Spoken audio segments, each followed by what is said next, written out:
नमस्कार मित्रांनो, मी विनायक. नांदेड सिरीजच्या 22व्या भागात मी आलो आहे राहाटी येथील श्री पंचमुखी महादेव मंदिरामध्ये. पंचमुखी महादेव मंदिर हे नांदेडपासून सुमारे 16 किलोमीटर अंतरावर आहे. गोदावरी नदीच्या काठी वसलेले अतिशय सुंदर आणि रमणीय असे हे श्री पंचमुखी महादेवाचे मंदिर राहाटी गावात आपल्याला पाहायला मिळते. मंदिराच्या आजूबाजूला आपल्याला हिरवागार असा परिसर पाहायला मिळतो.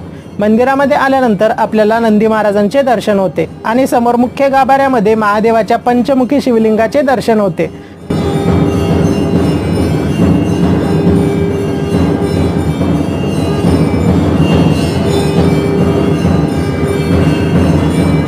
दर्शन घेऊन बाहेर आल्यानंतर आपल्याला मंदिरासमोर काही विरगळ पाहायला मिळतात. राहाटी येथील हे सुंदर असे पंचमुखी महादेवाचे मंदिर तुम्ही पाहिले आहे का? कमेंट करून नक्की सांगा. आणि असेच व्हिडिओ पाहण्यासाठी पेजला फॉलो करायला विसरू नका. चला तर मग पुन्हा भेटूयात नांदेड सिरीजच्या पुढील भागात आणखीन एका नवीन ठिकाणी. तोपर्यंत जय शिवराय.